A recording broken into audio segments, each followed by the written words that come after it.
నమస్తే, welcome to స్వతంత్ర. నేను మురళి. ముందుగా హెడ్లైన్స్ చూద్దాం.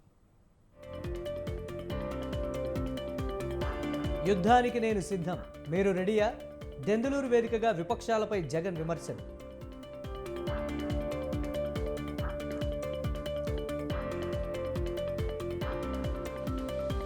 స్వల్ప విరామం తర్వాత మళ్ళీ రా కదలిరా సభలు. ఈ నెల 5న మాడుగుల, చింతలపూడిలో చంద్రబాబు పర్యటన.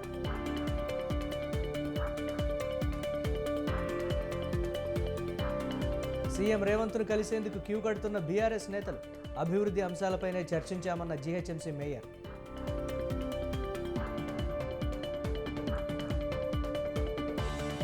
మాయమాటలతో కాంగ్రెస్ పార్టీ ఎన్నికల్లో గెలిచింది. హైదరాబాద్ ప్రజలు అభివృద్ధికి ఓటు వేశారన్న కేటీఆర్.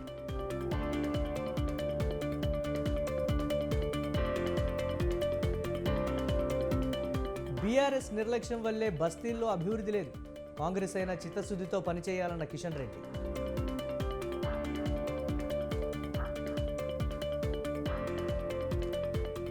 రాహుల్ పోరాటం ఫలించకపోతే ప్రజలకు కష్టాలే.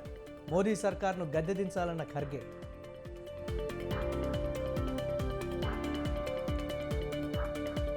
బీజేపీ కురువృద్ధుడిని వరించిన భారతరత్న. అత్యున్నత పురస్కారంతో అద్వానీని గౌరవించిన కేంద్రం.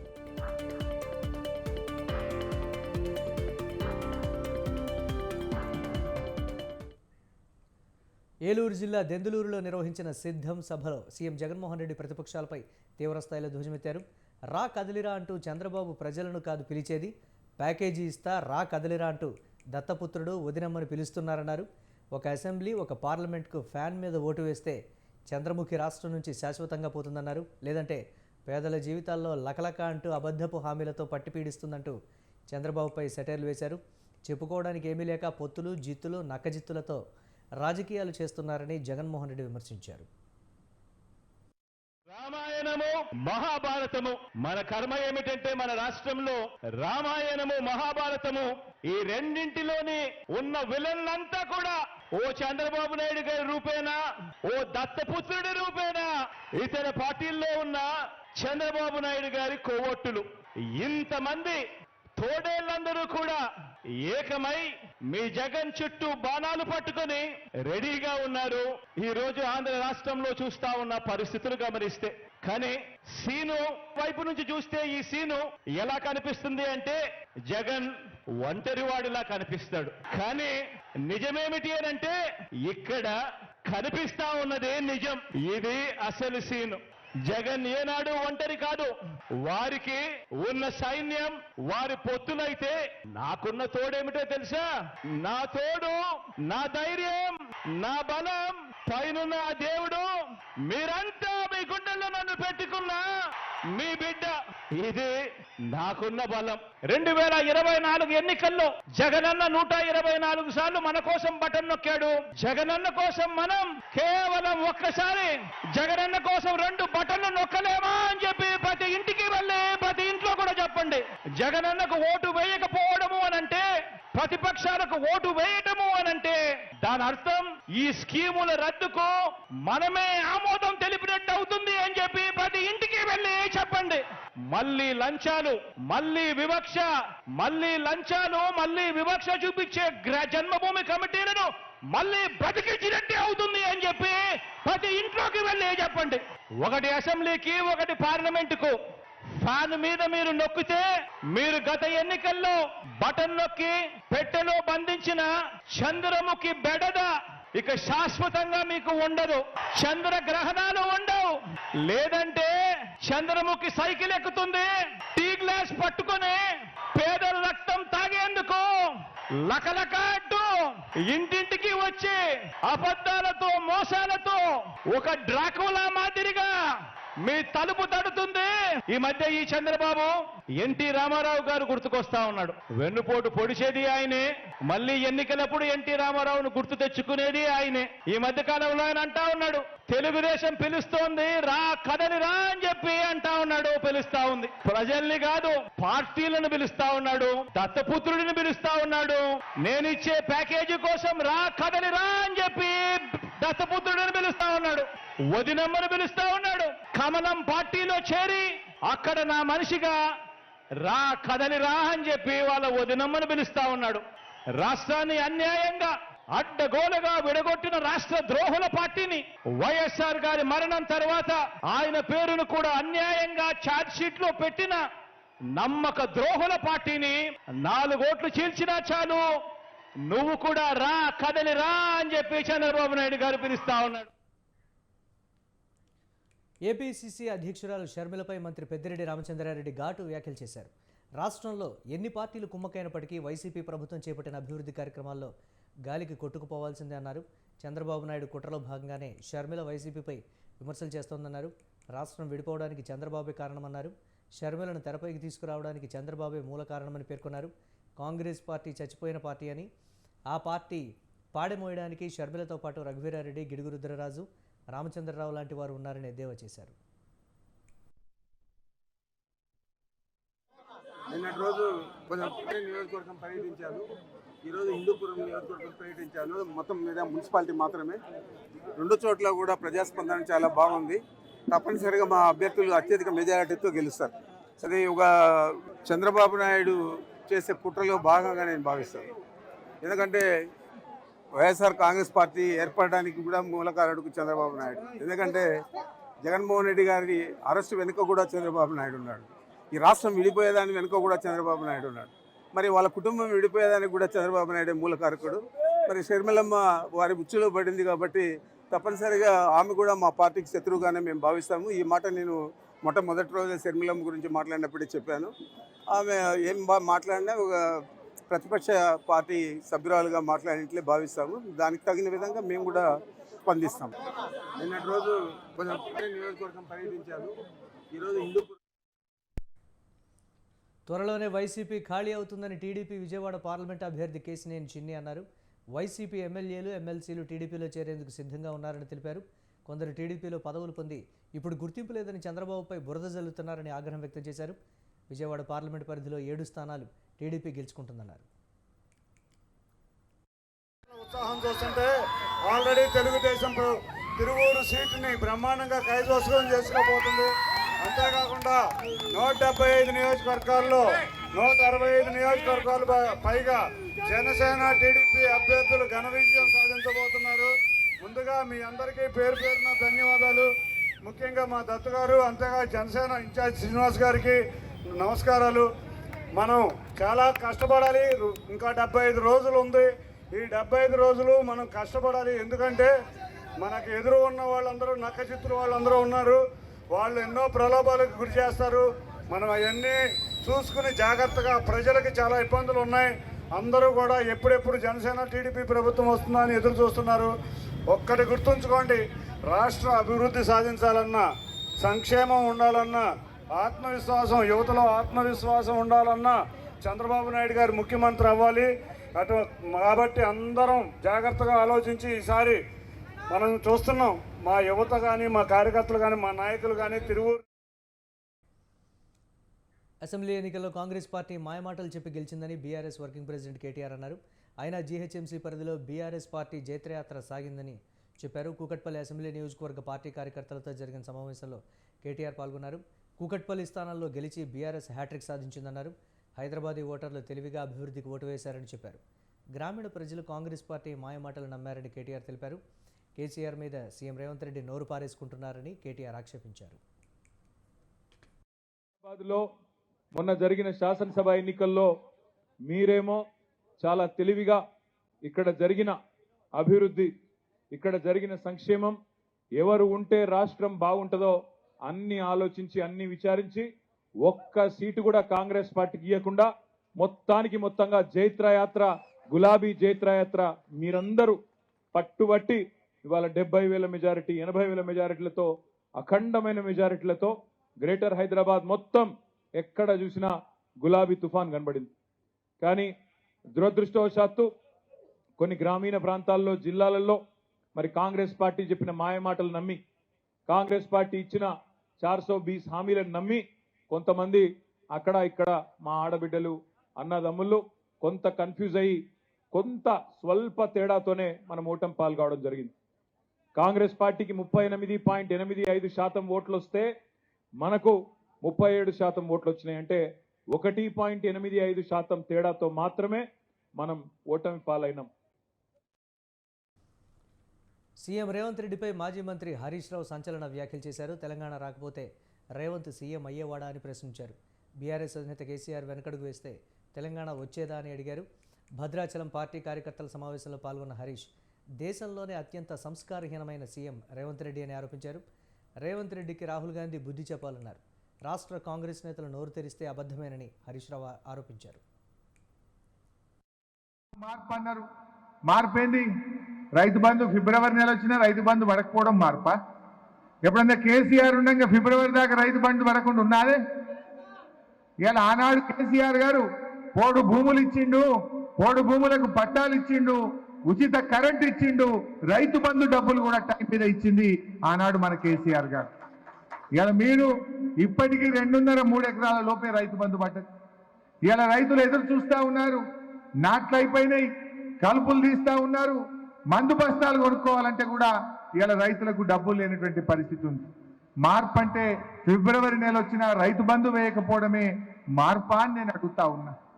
మార్పు అంటున్నారు. మేము కేంద్ర ప్రభుత్వం ఎంత ఒత్తిడి తెచ్చినా కృష్ణా నది పరివాహక ప్రాంతంలో ఉన్న ప్రాజెక్టులను ఆ రోజు మేము కేంద్రానికి అప్పచెప్పలే. కానీ మీరు నిన్న ఏం చేసిండ్రు? మొత్తం ప్రాజెక్టులన్నీ కేంద్ర ప్రభుత్వం చేతిలో పెట్టి ఇలా రాష్ట్రానికి అధికారం లేకుండా చేసిండ్రు. మార్పు ముఖ్యమంత్రి రేవంత్ రెడ్డిపై మాజీ MLA Balka Suman serious comments చేశారు. ఇంద్రవెల్లిపై కపట ప్రేమ చూపించారని అన్నారు. కాంగ్రెస్ ప్రభుత్వాన్ని కూలుస్తామని ఎవరూ చెప్పలేదని, అనవసరంగా రేవంత్ రెచ్చగొడుతున్నారని మండిపడ్డారు. కాంగ్రెస్ అధిష్టానం నుంచి సీనియర్ల నుంచి పదవీగండం ఉందని రేవంత్ భయపడుతున్నారని ఎద్దేవా చేశారు. హడావుడిగా 2 గ్యారంటీలు అమలు చేసి మిగిలినవి మర్చిపోయారని విమర్శించారు. కేసీఆర్ను బూతులు తిట్టినంత మాత్రాన రేవంత్ రెడ్డి పెద్దోడైపోడని చెప్పారు. నిన్న ఇంద్రవెల్లిలో ముఖ్యమంత్రి మాట్లాడినటువంటి తీరును ముందుగా బీఆర్ఎస్ పార్టీ పక్షాన ఖండిస్తున్నాం. యావత్ తెలంగాణ సమాజం కూడా ఆయన వ్యాఖ్యల్ని అసహించుకుంటా ఉన్నది. రేవంత్ రెడ్డి అనేటటువంటి వ్యక్తి ఒక ముఖ్యమంత్రి స్థాయిలో ఉన్నటువంటి వ్యక్తి, మాట్లాడాల్సినటువంటి మాటలు కావు అవి. ఆయన ముఖ్యమంత్రి అనేది మర్చిపోయి ఒక ముఠా మేస్త్రి లాగా, ఒక గుంపు మేస్త్రి లాగా ఇష్టం వచ్చినట్టుగా మాట్లాడుతున్నటువంటి తీరును ప్రజలు అసహించుకుంటున్నారు. ఇప్పుడే మా మాజీ మంత్రి జోగురామన్న గారు చెప్పినట్టుగా ఇంద్రవెల్లి పాపం 43 సంవత్సరాల కింద చేసింది ఎవరు? వందలాది మంది ఆదివాసీ బిడ్డల్ని పొట్టన పెట్టుకున్నది కాంగ్రెస్ పార్టీ. మీ రక్తపు చేతులతోని ఇవాళ ఏదో 10 మందికో 15 మందికో పట్టాలు ఇవ్వగానే ఆ మరకలు మాసిపోవు. ఆ గుర్తుల్ని ఆదివాసీ బిడ్డలు, ఆదిలాబాద్ జిల్లా బిడ్డలు మర్చిపోరు. చంపినోళ్లే సంతాప సభలు పెట్టి 4 కన్నీటి బొట్లు గార్చినట్టుగా తిలక పలుకులు నిన్న పలికిండ్రు. ఇప్పటికైనా నేను ముఖ్యమంత్రిని ఒకటే మాట కోరుతా ఉన్నా, ఇప్పటికైనా ఆదివాసీ బిడ్డలకు సంబంధించి మీరు చేసినటువంటి పాపం ఇంద్రవెల్లిలో దాన్ని కడుక్కోవాలంటే మీ రాహుల్ గాంధీతో క్షమాపణ చెప్పారు, మీ సోనియా గాంధీ గారితో క్షమాపణ చెప్పారు, మీ మల్లికార్జున ఖర్గే గారితో క్షమాపణ చెప్పారు. నువ్వు క్షమాపణ చెప్పుడు. గత ప్రభుత్వ ఎమ్మెల్యేలు కబ్జాలకు, రౌడీజానికి పరిమితమయ్యారని మంత్రి కొండా సురేఖ ఆరోపించారు. గ్రేటర్ వరంగల్లో పలు అభివృద్ధి కార్యక్రమాలపై దేవాదాయ పర్యావరణ శాఖ మంత్రి కొండా సురేఖ సమీక్ష నిర్వహించారు. ఈ సందర్భంగా మాట్లాడుతూ కేంద్ర ప్రభుత్వం వరంగల్పై సవతి తల్లి ప్రేమ చూపించిందన్నారు. వరంగల్ను 2వ అతిపెద్ద సిటీగా తయారు చేస్తామన్నారు. వర్ధనపేటలో గ్రౌండ్, వరంగల్ బస్టాండ్ను నిర్మిస్తామన్నారు. ఇంద్రవెల్లి సభపై ఎమ్మెల్సీ కవిత వ్యాఖ్యల్ని మంత్రి తప్పుపట్టారు. లిక్కర్ రాణి మాట్లాడితే ప్రజలు నమ్మరంటూ ఘాటు వ్యాఖ్యలు చేశారు. అడుగుతా ఉన్నా, భద్రాద్రి శ్రీరాముడికి పట్టు వస్త్రాలు పట్టుకొని పోయిండు మీ అన్న కొడుకు. ఆయన ఏ హోదాలో పోయిండో దానికి ఒక్కదానికి ఆన్సర్ చెప్తే వీటన్నిటికీ కూడా ఆన్సర్ దొరుకుతుంది అనేది నేను తెలియజేస్తా ఉన్నాను. ప్రభుత్వ నిధుల దుర్వినియోగం గురించి మాట్లాడే నైతిక హక్కు మీకు అస్సలు లేదని చెప్తా ఉన్నాను. ఈరోజు 100 కోట్లు 200 కోట్లు పెట్టి మీ సొంత ఫ్లైట్ కొనుక్కునే స్థాయికి మీరు ఎట్లా ఎదిగారు అని అడుగుతా ఉన్నాను. అమెరికాలో అంట్లు దొమ్ముకునేటోళ్ళు వచ్చి ఈరోజు తెలంగాణ ప్రజల సొమ్మును దోసుకొని తిని కోట్ల రూపాయలు కోట్లకు పడగలెత్తి ఈరోజు ప్రజాధనాన్ని దుర్వినియోగం చేసింది మీరు కాదా అని చెప్పి అడుగుతా ఉన్నారు. ఈరోజు లిక్కర్ స్కామ్లో ఇరుక్కొని లిక్కర్ రాణిగా పేరుంది. ఈరోజు బీజేపీ కాళ్ళ మీద పడి మిమ్మల్ని అరెస్ట్ చేయకుండా ఈరోజు మీరు ఇంటర్నల్గా అండర్స్టాండింగ్తో పోయి ఈరోజు బయట పడ్డది మీరు కాదా అని చెప్పి అడుగుతా ఉన్నాను. కాంగ్రెస్ ప్రభుత్వం ఇచ్చిన హామీలన్నీ అమలు చేస్తోందని తెలంగాణ ప్రభుత్వం ఢిల్లీ ప్రతినిధి మల్లు రవి అన్నారు. అధికారంలోకి రాగానే ప్రగతి భవన్ను ప్రజాభవన్గా మార్చామన్నారు. ప్రభుత్వం సామాజిక న్యాయాన్ని అమలు చేస్తోందన్నారు. అధికారుల్లో అన్ని వర్గాలకు చెందిన వారికి కీలక బాధ్యతలు అప్పగించామన్నారు. పార్లమెంటు ఎన్నికల్లో 1-2 తప్ప అన్ని ఎంపీ సీట్లు గెలుస్తామన్నారు. బీఆర్ఎస్ నేతలు ఇంకా అధికారంలో ఉన్నామనే భ్రమలో ఉన్నారని విమర్శించారు. రామారావు గారు బీజేపీ కాంగ్రెస్ కి పొలిటికల్ బంధం ఉంది, రెండు కలిసి పనిచేస్తున్నారు. ఆయన మాట్లాడేదానికి అసలు అర్థమేమైనా ఉందా? కాంగ్రెస్ పార్టీ ఒక సిద్ధాంతానికి కట్టుబడి ఏర్పడినటువంటి పార్టీ. కాంగ్రెస్ పార్టీ ఒక సెక్యులర్ పార్టీ. కాంగ్రెస్ పార్టీ ఒక సోషలిస్ట్ భావాల కోసం ఏర్పడ్డ పార్టీ. బీజేపీ పార్టీ అది నాన్ సెక్యులర్ పార్టీ, అది సోషలిస్ట్ పార్టీ కాదు, అది క్యాపిటలిస్ట్ పార్టీ. అది ఇంక్లూజివ్ గ్రోత్ కాదు, నాన్ ఇంక్లూజివ్ గ్రోత్.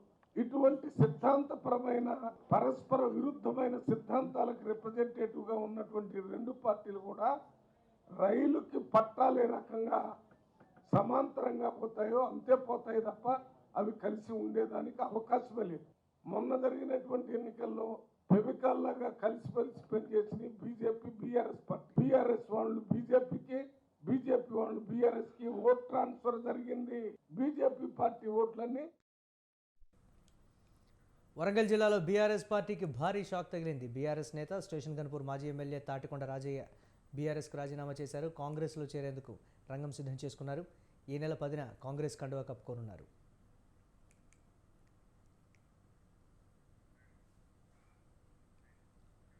ఆరు నెలల నుంచి మానసిక వేదనకు గురవుతున్నానని తాటికొండ రాజయ్య అన్నారు. మాదిగ అస్తిత్వంపై దెబ్బ కొట్టేలా బీఆర్ఎస్ పార్టీ కుట్రలు చేస్తోందని ఆరోపించారు. డిప్యూటీ సీఎం పదవి నుంచి తొలగించిన, అసెంబ్లీ ఎన్నికల్లో ఎమ్మెల్యే టికెట్ ఇవ్వకుండా అవమానం చేసిన విధేయుడిగా ఉన్నానని తెలిపారు. క్షేత్రస్థాయిలో బీఆర్ఎస్ పార్టీకి ఆదరణ కరువైందని తెలిపారు. ప్రజా సమస్యలు కేసీఆర్ దృష్టికి తీసుకుపోయే పరిస్థితి లేదని తాటికొండ రాజయ్య అన్నారు. కేసీఆర్ గారు అనేక రకాలుగా హామీలు నాకు ఇవ్వడం జరిగింది. నేను అనేక రకాల ఉప ముఖ్యమంత్రి పోయింది, ఎమ్మెల్యే పోయింది, రైతు సమితి చైర్మన్ పోయింది, ఎమ్మెల్సీ పోయింది అని ఒక్కొక్కటి పోతూనే ఉన్నాయి. నేను మాత్రం విధేయుడిగా ఉంటూనే ఉన్నాను. కానీ విధేయత ఓ లిమిట్ ఉంటుంది, సర్టెన్ లిమిట్ ఉంటుంది. ఆ లిమిట్ దాటిన తర్వాత వీడు పిచ్చోర్రా అనుకుంటాడు. కాబట్టి సరైన సమయంలో సరైన నిర్ణయం తీసుకోవాలంటే తప్పకుండా నేను మొదటి నుంచి కూడా ప్రజానాయకుడు ఉన్నా. ప్రజాభిప్రాయం మేరకు, దళితుల అభిప్రాయం మేరకు, దళితుల ఆత్మగౌరవం పెరగడానికి, వాళ్ళ అస్తిత్వాన్ని కాపాడడానికి తప్పకుండా వారి నిర్ణయాన్ని కట్టుబడి త్వరలోనే నిర్ణయం తీసుకుంటాం. కాంగ్రెస్ పార్టీకి వెళ్తున్నా లేకపోతే బీఆర్ఎస్ పార్టీలో ఉంటున్నా అనేది జస్ట్ కొద్ది కాలంలో నిర్ణయం జరుగుతుంది. ప్రజల అభిప్రాయం మేరకు మాత్రం నా నిర్ణయం ఉంటుందని చెప్పేసి. లోక్సభ ఎన్నికల నేపథ్యంలో టీడీపీ దూకుడు పెంచింది. పార్లమెంటు నియోజకవర్గాల వారీగా భారీ సభలు నిర్వహిస్తోంది. టీడీపీ అధినేత నారా చంద్రబాబు నాయుడు ఈ నెల 5, 6 తేదీల్లో రాష్ట్ర వ్యాప్తంగా పలు నియోజకవర్గాల్లో పర్యటించనున్నారు. 5వ తేదీ అనకాపల్లి పార్లమెంట్ నియోజకవర్గంలోని మాడుగుల, ఏలూరు పార్లమెంట్ నియోజకవర్గంలోని చింతలపూడిలో రా కదలిరా సభల్లో చంద్రబాబు పాల్గొంటారు. 6వ తేదీన చిత్తూరు పార్లమెంట్లోని జీడీ నెల్లూరులో రా కదలిరా సభలో పాల్గొంటారు. విజయవాడ ఎంపీ కేసినేని నానిపై టీడీపీ నేత బుద్ధ వెంకన్న తీవ్ర స్థాయిలో ధ్వజమెత్తారు. కేసినేని నాని అప్పుల అప్పారావు అని విమర్శించారు. కేసినేని నానిని అప్పులను జగనే తీర్చాలని అన్నారు. అప్పులు తీర్చకుండా ప్రచారానికి వెళ్తే అప్పిచ్చిన వాళ్ళు నాని వెంట ఉంటారంటూ బుద్ధ వెంకన్న ఎద్దేవా చేశారు.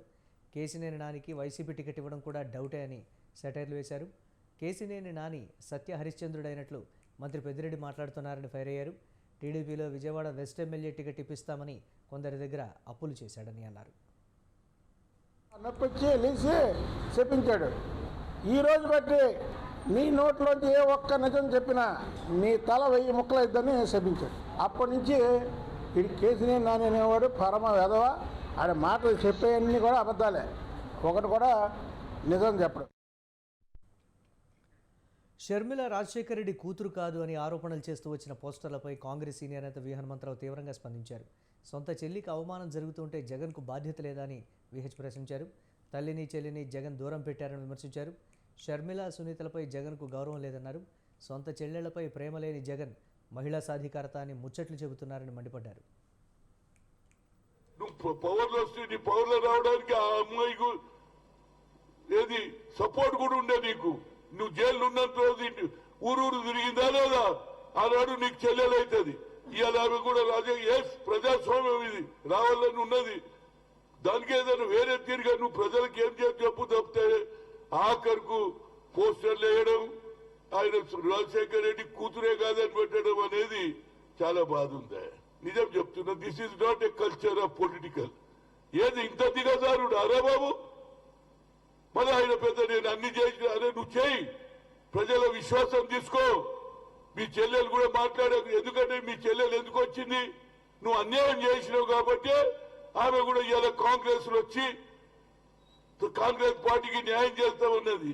ఆనాడు రాజశేఖర రెడ్డి గారిని చేసి రాష్ట్ర ప్రభుత్వ సలహాదారుగా మహమ్మద్ అలీ షబ్బీర్ బాధ్యతలు స్వీకరించారు.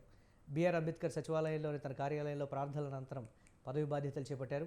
రాష్ట్ర ప్రభుత్వ ఎస్సీ ఎస్టీ బీసీ మైనారిటీ సంక్షేమ సలహాదారుగా పదవి బాధ్యతలు స్వీకరించిన షబ్బీర్ అలీని మంత్రులు Ponguleti Srinivasa Reddy, Jupally Krishna Rao, BC commission chairman Krishna Mohan Rao, Mallu Ravi తదితర ప్రజాప్రతినిధులు అభినందించారు. కాంగ్రెస్ నేతల మధ్య గొడవలు పెట్టాలని బీఆర్ఎస్ నేతలు ప్రయత్నిస్తున్నారని కాంగ్రెస్ ఎమ్మెల్సీ మహేష్ కుమార్ గౌడ్ అన్నారు. సోనియా గాంధీ తెలంగాణ ఇచ్చారు కాబట్టే బీఆర్ఎస్ నేతలకు పదవులు వచ్చాయని చెప్పారు. ప్రియాంక గాంధీ బరాబర్ రాష్ట్రానికి వస్తారని, ఎవరు అడ్డుకుంటారో చూస్తానని తేల్చెప్పారు. కేసీఆర్, కేటీఆర్, కవిత వంటి నేతలు చౌకబారు విమర్శలు చేస్తున్నారని మండిపడ్డారు. బీఆర్ఎస్ పరిపాలనను చూసి విసుగొచ్చి ప్రజలు ఇంటికి పంపారని విమర్శించారు. నయా పైసా కూడా ప్రభుత్వ సొమ్ము దానికి వాడలేదు. మేము పార్టీ కార్యక్రమంలో పాల్గొన్నాడు. ఈవిడ గారు వచ్చి లెక్కలు అడుగుతున్నారు. ఏం లెక్కలు కావాలమ్మా నీకు? అసలు మీ 9.5 ఏళ్ళ లెక్కలు చెప్పగలుగుతారా మీరు? 9.5 ఏళ్ళలో మీరు, మీ కుటుంబం, మీ నాన్నగారు, మీ అన్నగారు, మీ బావగారు, మీ కజిన్స్ దోచుకున్న తీరు లెక్కలు మొత్తం వస్తాయి బయటకి. ఆ లెక్కలు తెలిసే కదా ప్రజలు మిమ్మల్ని ఇంటికి పంపించినారు. ఇలా ప్రజాపాలన కాంగ్రెస్ పార్టీ సాగుతా ఉంటే మీరు లెక్కలు అడుగుతున్నారు. నేను మిమ్మల్ని అడుగుతా ఉన్నాను, 9.5 ఏళ్లలో మీరు, మీ కుటుంబ సభ్యులు కాళేశ్వరం ప్రాజెక్టులో నొక్కిన డబ్బెంత? భూముల పేరిట హైదరాబాద్ చుట్టూనట్టు విలువైన భూములు కాజేసిన సొమ్మెంత? రకరకాల ఇన్నోవేటివ్ అంటే ఎవరికి కూడా తెలియని కొత్త రకమైనటువంటి కరప్షన్కి. నగర మేయర్ గద్వాల విజయలక్ష్మి సీఎం రేవంత్ రెడ్డిని కలిశారు. గత 5 నెలలుగా స్టాండింగ్ కమిటీ ఏర్పాటు పెండింగ్లో ఉందని, నవంబర్లో అమల్లోకి వచ్చిన ఎన్నికల నియమావళి ఇందుకు అడ్డంకిగా మారిందన్నారు. దీంతో పాటు ఆగస్టులో జరగవలసిన జీహెచ్ఎంసీ జనరల్ బాడీ సమావేశం కూడా ఇంకా పెండింగ్లో ఉందని అన్నారు. ఇందుకు సంబంధించిన ఏర్పాట్లు చేయాలని జీహెచ్ఎంసీ కమిషనర్ రొనాల్డ్ రోజ్కి పలుసార్లు ఆదేశాలు జారీ చేశామని, అయితే ఈ అంశంలో ప్రభుత్వ సూచనల కోసం ఎదురు చూస్తున్నట్లు ఆయన తెలిపారని అన్నారు. ఈ అంశంలో కలుగు చేసుకుని వెంటనే జీహెచ్ఎంసీ బడ్జెట్ ప్రవేశపెట్టడానికి మార్గం సుగమమయ్యేలా జనరల్ బాడీ సమావేశాన్ని నేరుగా నిర్వహించేలా జీహెచ్ఎంసీకి కమిషనర్కు ఆదేశాలు జారీ చేయాలని గద్వాల విజయలక్ష్మి కోరారు. ఈరోజు గౌరవ ముఖ్యమంత్రి రేవంత్ రెడ్డి గారిని ఆయన నివాసంలో కలవడం జరిగింది. 3 ఇష్యూస్ మీద. ఒకటేమో స్టాండింగ్ కమిటీ ఎలక్షన్స్ గురించి, రెండోదేమో జనరల్ బాడీ కండక్ట్ చేయాలి అన్న విషయంలో, మూడోది రివ్యూ మీటింగ్స్ గురించి. అయితే ఆయన కూడా అవన్నీ విన్నాక చాలా సానుకూలంగా స్పందించారు. మీ అందరికీ కూడా తెలుసు, ఒక standing committee elections every year కూడా జరగాలి. సో నవంబర్ లోపల మా స్టాండింగ్ కమిటీ టెన్యూర్ అయిపోయింది. సో ఎలక్షన్స్ ఇమీడియట్గా జరగవలసి ఉండే, కానీ కోడ్ వలన, ఎమ్మెల్యేస్ కోడ్ వలన ఎలక్షన్ జరగలేకపోయింది. అదేవిధంగా జనరల్ బాడీ మీటింగ్ కూడా మాది ఆగస్ట్ లాస్ట్. భారత అత్యున్నత పురస్కారం భారతరత్నను మాజీ ఉప ప్రధాని, బీజేపీ సీనియర్ నేత ఎల్కే అద్వానీకి ఇవ్వనున్నారు. ఈ మేరకు ప్రధాని మోదీ ట్విట్టర్ వేదికగా ప్రకటించారు. అద్వానీకి మోదీ అభినందనలు తెలిపారు. దేశ అభివృద్ధిలో అద్వానీ కీలక పాత్ర పోషించారని చెప్పారు. అద్వానీకి భారతరత్న లభించడం సంతోషకరమని అన్నారు. ఎల్కే అద్వానీ పూర్తి పేరు లాల్ కృష్ణ అద్వానీ. 1927 నవంబర్ 8న పాకిస్తాన్లోని కరాచీలో ఆయన జన్మించారు. కరాచీలోని సెయింట్ ప్యాట్రిక్స్ హై స్కూల్లో పాఠశాల విద్యను అభ్యసించారు. పాక్లోని హైదరాబాద్లో డీజీ నేషనల్ కాలేజీలో లా చదువుకున్నారు. కొన్నేళ్ల క్రితం వరకు అద్వానీ దేశ రాజకీయాల్లో కీలకంగా వ్యవహరించారు. 1970 నుంచి 2019 వరకు పార్లమెంటు సభ్యుడిగా వ్యవహరించారు. రామజన్మభూమి ఉద్యమంలో కీలక పాత్ర పోషించారు. అయోధ్య రామాలయం కోసం రథయాత్ర కూడా చేశారు. వాజ్పేయి ప్రభుత్వంలో డిప్యూటీ పీఎంగా పనిచేశారు.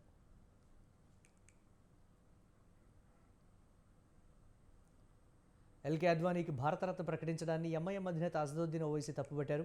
ఎల్కే అద్వానీకి భారతరత్న దక్కడానికి హింసలో ప్రాణాలు కోల్పోయిన భారతీయుల సమాధులే సోపానాలు అంటూ ట్వీట్ చేశారు.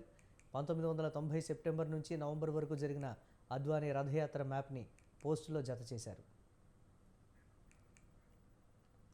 అయోధ్యలో రామమందిర నిర్మాణానికి మద్దతుగా ఎల్కే అద్వానీ రథయాత్రను ప్రారంభించారు.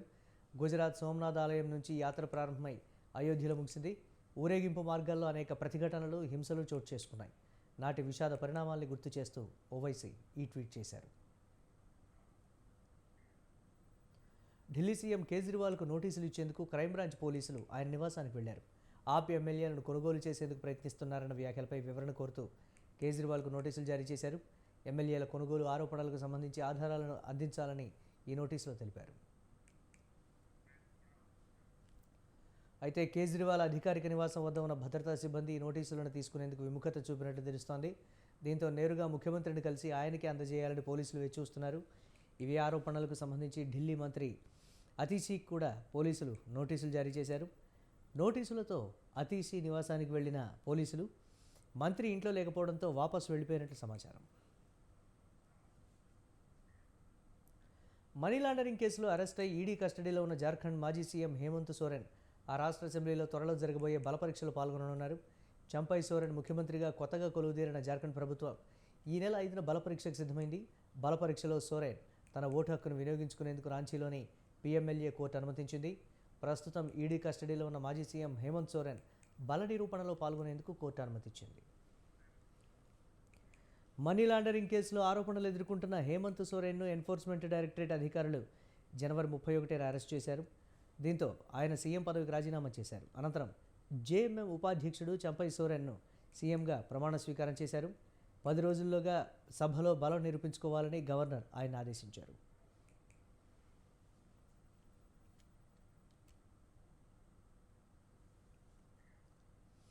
పంజాబ్ గవర్నర్ భన్వరీలాల్ పురోహిత్ రాజీనామా చేశారు. తన రాజీనామా లేఖను రాష్ట్రపతి ద్రౌపది ముర్ముకు పంపించారు. వ్యక్తిగత కారణాలతో పాటు ఇతర బాధ్యతలు ఉన్నందున పంజాబ్ గవర్నర్ పదవి సహా కేంద్రపాలిత ప్రాంతం చండీగఢ్ అడ్మినిస్ట్రేటర్ పదవికి కూడా రాజీనామా చేస్తున్నట్లు పురోహిత్ తెలిపారు. కాగా 2021 ఆగస్టు 31న భన్వరీలాల్ పురోహిత్ పంజాబ్ గవర్నర్గా, చండీగఢ్ అడ్మినిస్ట్రేటర్గా బాధ్యతలు చేపట్టారు.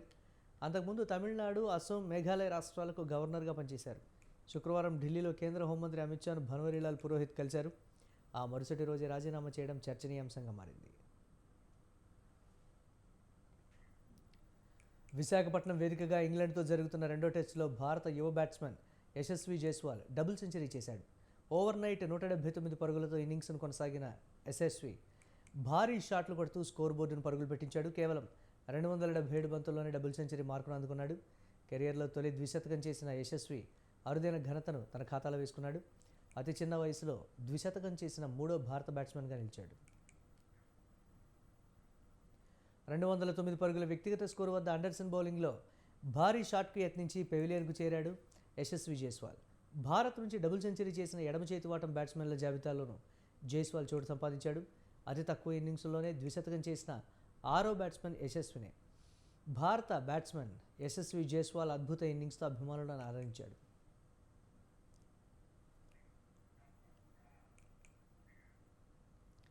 బాలీవుడ్ నటి పూనం పాండే జనాలను బకరా చేసింది. అభిమానులను ఫూల్స్ను చేసింది. తాను చనిపోలేదని, బ్రతికే ఉన్నానని ఇవాళ పోస్ట్ పెట్టింది. సర్వైకల్ క్యాన్సర్పై అవగాహన కల్పించేందుకే తాను చనిపోయినట్లు పోస్టులు పెట్టినట్లు వీడియో సందేశం ఇచ్చింది. సర్వైకల్ క్యాన్సర్తో పూనం పాండే చనిపోయినట్లు నిన్నంతా సోషల్ మీడియాలో ప్రచారం జరిగింది. పూనం పాండే మేనేజర్ ఈ పోస్ట్ చేశాడు. చిన్న వయసులోనే పూనం పాండే చనిపోవడంపై అభిమానులు ఆవేదన వ్యక్తం చేశారు. I'm sorry I've caused this tear and I'm sorry to those whom I've hurt. My intention to shock everyone into the conversation that we are not talking enough about, which is cervical cancer. Yes, I faked my demise. Extreme, I know. But suddenly we all are talking about cervical cancer, aren't we? It's a disease that silently takes your life. And this disease needed the spotlight urgently. I'm proud of what my death news has been able to achieve. And for those who have questions for me, ఇవి ఇప్పటి వరకు updates. Keep watching స్వతంత్ర.